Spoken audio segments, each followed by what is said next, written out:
j'ai pas de problème avec cette rencontre, la première rencontre avec les anciens premiers ministres.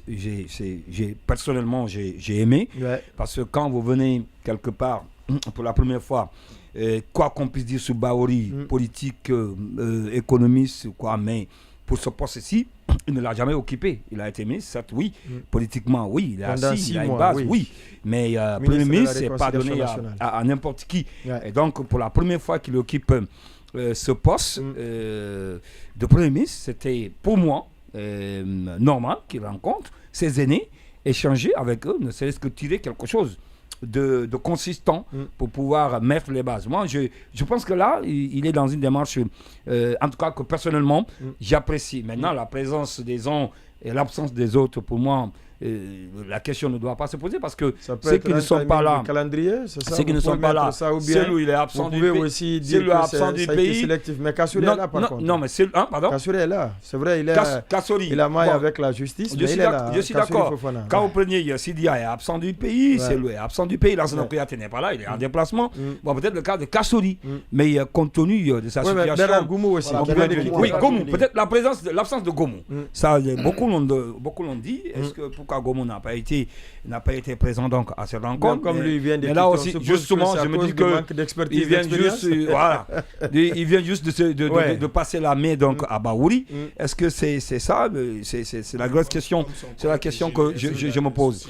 Maintenant, pour ce qui est de la rencontre entre les leaders politiques qui ne sont pas venus au nom de leurs partis respectifs, je ne sais pas pour Paya, puisque c'est lui qui est le président, contrairement à Saloum Cissé, ce matin d'en discuter avec certains auditeurs dans l'émission le JDA, il n'a pas été envoyé, certes, par le RPG. Et à partir de là, on comprend. Des responsables du bureau politique. Oui, bien sûr, mais là, on comprend parce que si c'était dans le cadre d'une consultation avec les différentes entités, y compris bien formalisées, il n'y a pas de débat à ce niveau. On allait adresser des courriers pour dire. Et ça, non seulement on allait adresser des courriers, mais ce n'est pas seulement le BL et le RPG qui allaient être représentés. Supposons que Saloum était mandaté par le RPG. Et que Faya aussi soit mandaté par le BL, ce n'était pas seulement les deux partis politiques que Bahouri allait appeler donc pour une consultation. Il y avait un troisième. Oui, troisième, oui, je sais, j'oublie, c'est qui encore. Allez-y. Exactement. Hier voilà, oui. En même temps, il y avait Bouna Keita. Ça, je l'ai Non, il y avait Bouna Keita, j'ai vu les images. Quand on partait sur la page de la primature, il y a les images là où Bouna se serre la main même avec Bahouri. C'est vrai, il était là-bas. Donc, je pense qu'à ce niveau, il n'y a pas de débat. Maintenant, je suis d'accord avec Sekou. Ça ne peut être que notre objectif. L'objectif peut-être, c'est de voir le prochain,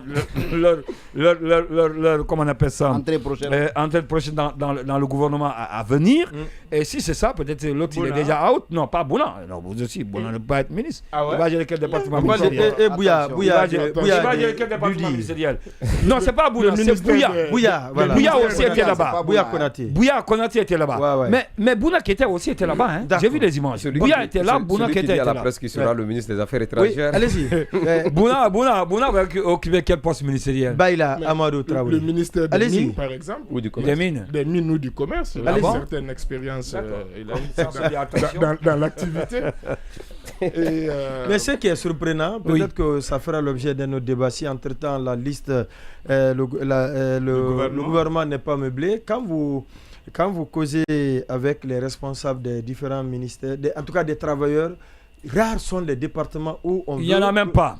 On veut que... Ou les cas souhaitent le retour de l'eau. Exactement. Le conseil peut-être le ministère de l'enseignement supérieur. Le conseil, il est réel. On a vu, on reviendra dessus. Si d'ici lundi, c'est pourtant un message qu'il faut décoder. C'est quand même extraordinaire. C'est un message qu'il faut décoder parce qu'après... Excepté l'enseignement supérieur où le secrétaire général a fait des postes pour Diaka et le chef de cabinet pour apporter leur soutien. En tout cas, on nous apprend même d'ailleurs que depuis la dissolution du gouvernement, le secrétaire général n'occupe pas la place de Diaka pendant les réunions de cabinet. Bon, ça aussi, ça en dit long. Mais en tout cas, comme vous l'avez dit, la presque totalité des travailleurs, les travailleurs de la presque totalité des départements ministériels ne sont pas pour le retour de leurs anciens ministres. C'est important de le dire. Et ça, c'est un problème. Oui, c'est un problème. Ça compte pour le climat. Ça veut dire que c'était pas bien. Capital pour nous. Laquelle? Non, mais vous avez dit tout à l'heure. On va revenir là-dessus, je sais. Mais qu'est-ce que vous avez voulu? J'ai dit si entre-temps, le gouvernement n'est pas meublé. Oui, entre-temps, c'était quoi? Allez-y. On va parler de ce sujet. Ouais, allez-y. Oui. Donc c'est est trop informé. Donc s'il ne s'assoit pas sur sa chaise, peut-être pas par soutien, mais par superstition. Vous savez, dans l'administration publique, on s'assoit pas. Au-delà de ça, il a fait des publications pour la dame. Ils ont changé même la plupart pour l'entre eux. Ça fera l'objet du débat ici lundi. Maintenant, pourquoi ce rejet systématique? Voilà. Les autres ne l'ont pas fait. Les autres secrétaires généraux ne l'ont pas fait. Par leur cabinet. C'est parce que déjà, leur entourage. Parce que déjà, il y a espoir qu'eux-mêmes les remplacent. Ils peuvent monter. Qu'ils peuvent se monter, c'est la première raison. Donc, sous-entendu, s'ils retournent, ça va être des règlements des comptes. Parce qu'ils seront là, certains, quand même, qui vont faire de la mouchardise. Qui vont rapporter quand vous n'étiez pas là, tel n'était pas. Affaires sociales a renvoyé son secrétaire général, son chef de cabinet. La semaine qui a suivi la dissolution du gouvernement. De la hauteur et de ne pas tomber. Mais regardez ce qu'on est en train de faire subir à la presse.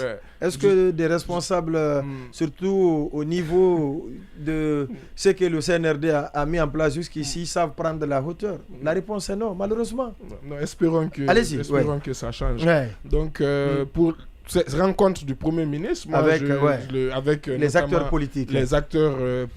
Je trouve qu'effectivement c'est une bonne chose. Déjà, j'espère que c'est aussi un début et que cela, bien entendu, va s'élargir.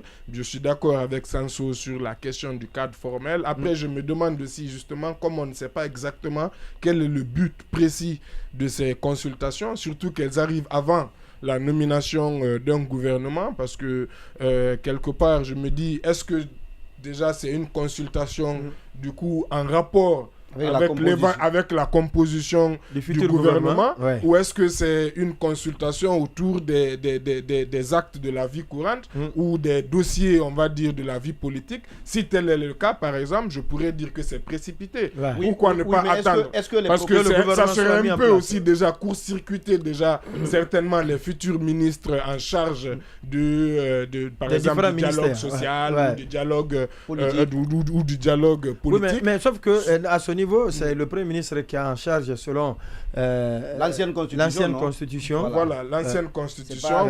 Ça n'a pas été nécessairement repris dans la charte. Dans la charte, même je suis d'accord avec vous. Surtout qu'il y a maintenant le CNDS, le Conseil national du dialogue social, et le MATD qui prend beaucoup de place, qui a pris beaucoup de place dans le dialogue politique. Mais effectivement, ça pourrait. Mais je crois qu'il y a une ordonnance qui a responsabilisé la primature ou le Premier ministre. Je pense que c'était un décret. Oui, un décret, justement. Voilà un décret qui est responsable le Premier ministre comme promoteur du dialogue social. Je crois que à l'issue de ça, Mohamed Beyavogui a dit qu'il va mettre en place maintenant un véritable cadre de dialogue, ce qui lui a valu le départ. Allez-y. C'est vrai. Donc, de ce point de vue, c'est bien, même si sur la qualité aussi du secrétaire général du parti RPG aussi, je pose la question, est-ce que sa qualité de il était même suspendu, je ne sais pas maintenant si sa suspension l'avait suspendu, je ne sais pas maintenant. Bon, la suspension justement c'est temporaire, non, ça fait un peu. C'est ce que je ne sais pas si c'est fini ou pas. Et du coup la question qui se pose aussi, c'est comment est dirigé aujourd'hui le RPG. Qu'est-ce que les textes, par exemple, les prérogatives par rapport à un secrétaire général, à un bureau politique, le secrétaire général qui est quand même chargé aussi quelque part des affaires courantes du parti. Donc cela, est-ce qu'il a aussi quelque part la légitimité peut-être de parler au nom du RPG sans forcément l'accord préalable du bureau politique? Je pose la question et le débat, on pourra revenir là-dessus. Maintenant, sur les anciens premiers ministres aussi, moi aussi j'ai sur les anciens premiers ministres, sur les anciens, il me semble que c'était le secrétaire général. Mais Alpha était le secrétaire général, c'est la conception communiste du parti. D'accord, de toute façon, ça c'est un détail, c'est pas le plus. Oui, c'est ce que je dis, c'est pas le plus important sur ce que je suis en train de dire. Justement, c'est des questions. Vous soulevez des interrogations. Allez-y. Maintenant, sur la rencontre avec les premiers ministres, si bien entendu j'aurais préféré, et il aurait pu faire un geste même peut-être il n'est peut-être pas trop tard, vu que Ibrahima Kassori Fofana par exemple est est l'un des premiers ministres qui n'est pas à l'étranger, mais qui n'a pas pu venir certainement parce qu'il est hospitalisé et en même temps en détention. Il faut le dire. Je pense qu'une visite aussi, peut-être d'un point de vue symbolique, pourrait aussi être pas mal dans ce sens, même si les nouvelles technologies aussi auraient pu permettre quand même la visioconférence avec les premiers ministres qui sont qui ne sont pas là, qui sont à l'étranger. En tout cas, ça aurait été aussi une belle façon, un beau symbole pour commencer, pour dire aussi quelque part qu'il vient dans un esprit d'ouverture. Sinon, c'est toujours bien d'échanger avec les anciens, avec ceux qui ont une expérience. On y gagne toujours quelque chose, c'est évident. Parce que ça vient sceller davantage, pas de recyclage. Comment? Je dis, ça vient sceller davantage l'expression selon laquelle il n'y aura pas de recyclage. C'est un terme trop fort, enterré. D'accord. Ce qui n'est pas antinomique. En plus, ne pas avoir de recyclage, mais on ne peut pas se passer quand même quelque part des anciens. Même celui qui a dit qu'il n'y a pas de recyclage, il a des conseillers il a eu des conseillers qui sont plutôt anciens ou des ministres. Donc même cette expression de toute façon a été beaucoup plus confuse, a beaucoup créé plus de confusion qu'autre chose dans le débat. Et on en a profité pour mettre beaucoup de choses dans la JBCR. Oui. Alors Baïla disait quelque chose. Et puis je lui donne la parole. Je suis parfaitement d'accord. On ne sait pas. Est-ce que les rencontres, notamment avec les acteurs politiques, c'est un prélude à la composition du gouvernement ou c'est dans le cadre de la résolution peut-être de contentieux en rapport avec la gestion de la transition? Mais moi, peut-être il y a un indice. La sortie de Saloum Cissé, quand il pose la question de la libération des cadres du RPG, ça veut dire qu'on a attaqué les débats. Le débat politique. On n'a pas discuté, donnez-moi votre CV, votre lettre de motivation, éventuellement pour que vous soyez nommé. Donc, je ne dis pas que la réponse est là, mais c'est peut-être un indice. Un indice, oui. Je voulais dire, il a aussi évoqué un aspect qui me paraît très intéressant, c'est le contexte. Vous avez suivi un peu, une heure après la lecture du décret ou la nomination de M. Bahouri, tout de suite, certains internautes ou certains militants qui disent qu'il a été choisi pour enterrer l'UFDG, pour faire la guerre à Cellou Dalein Diallo. Donc quand on voit ce contexte-là, et vous avez été nommé dans un climat de ce genre, je pense qu'il est aussi important, même si c'est au téléphone, il peut appeler le président de l'UFDG.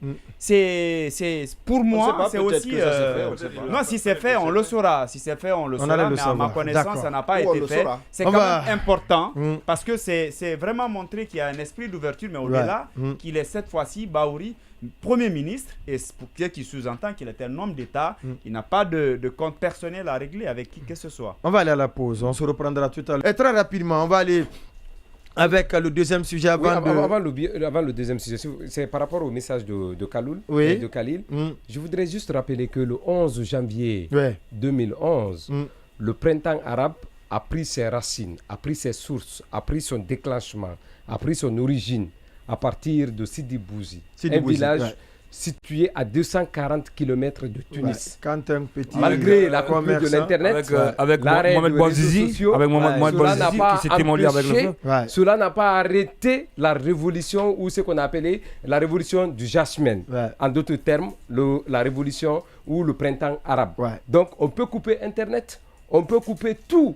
Mais quand le jour où tu vas quitter, le pouvoir arrivera, plus personne ne pourra contre. Donc, je vous dis, ce n'est ni la coupure d'Internet, ni le musulman de la presse, ni l'arrêt de Twitter et autres qui vont freiner certainement le destin. Le destin, si ton destin a prévu que le jour de ta chute, tu seras drainé par le bouche. Je ne parle pas de Mamadi. J'ai parlé de Ben Ali, de Boaz, comment il s'appelle, Hosni Moubarak. J'ai parlé de tous les présidents de... Non, je ne parle pas de Mamadi. Lui, il sait qu'il va partir bientôt. Du général Mamadi Doumbouya. Je ne parle pas de lui. La situation...